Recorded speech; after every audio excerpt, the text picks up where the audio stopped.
साईं ख़ैर त आहे न? अञा जाॻो पिया? सुम्ही पियोसि पर हिकु किने ख़्वाब जे करे जागी पियुसि। ऐं मल्हार जे हवाले सां ॾाढो परेशान आहियां। साईं अहिड़ो कहिड़ो ख़्वाब ॾिठो अथव जो तव्हां एॾा परेशान थी विया आहियो? अल्लाह ख़ैर कंदो। असांजो मल्हार को खीर पिया ॿार त कोन्हे जो तव्हां एॾा परेशान पिया थियो। ही पहिरियों भेरो आहे जो मल्हार बिना ॿुधाए घर खां ग़ाइब आहे। सोढे ऐं साले ॿिन्ही खे मूं फोन कई पर फोन खणनि ई कोन पिया। मल्हार घणो उन्हनि सां ई गॾु हूंदो आहे।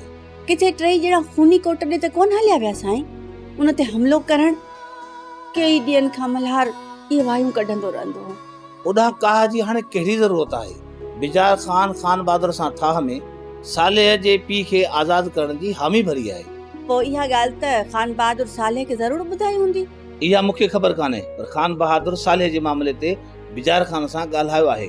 इहा हुनजे वाता ख़बर पई आहे। त इन जो मतिलब त इहो ई थियो न साईं त हू खूनी कोट ॾे कोन विया हूंदा, के शादी या के मेले में विया हूंदा। ओ दा शामराद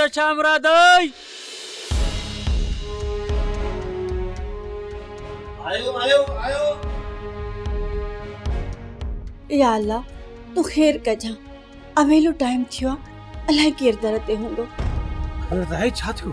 ऐं मुक़ाबलो थियो तव्हांजे पुट मां हमले में मारजी वॾो नुक़सान थियो।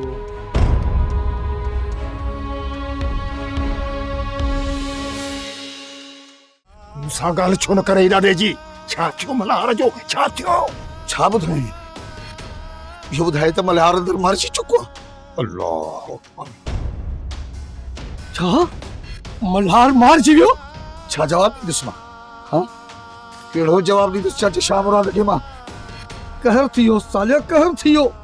मल्हार चाचे मुराद जो आख़िरी सहारो हुयो, आख़िरी सहारो। छा थी तो हाणे? छा हुनखे चवंदासीं असां? रुली त मूंमल वई वीचारी। छतुर मूंमल मल्हार सां शादीअ जा ख्वाब पे ॾिठा। हुनजे लाश खां सवाइ त ॻोठ में था हली सघूं ऐं हुनजो लाश हथ करणु हाणे त नामुमकिन आहे। आख़िर कजे त कजे छा? लाश त ख़ैर मिली वेंदो। इहे थींदो आहे कबीला जड़नि में थींदो आहे। भली कहिड़ी दुश्मनी हुजनि पर लाश वापसि ज़रूरु मिलंदो आहे। खान बहादुर जो बिजार खान सां हाणे ठाव थी वियो आहे। मां त चाहियां थो हितो जल्दी हलो त हुनखे सही आगाही ॾियूं। पति बानू मूंखे सही चयो त मल्हार खे पाण सां साण न वठी वञे।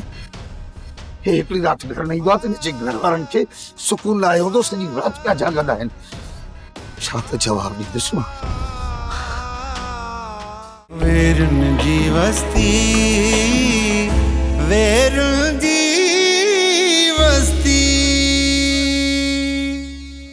सब्सक्राइब कयो असांजो official YouTube channel Sindh TV HD drama ऐं वधीक अपडेट लाइ बेल आइकन खे क्लिक करियो।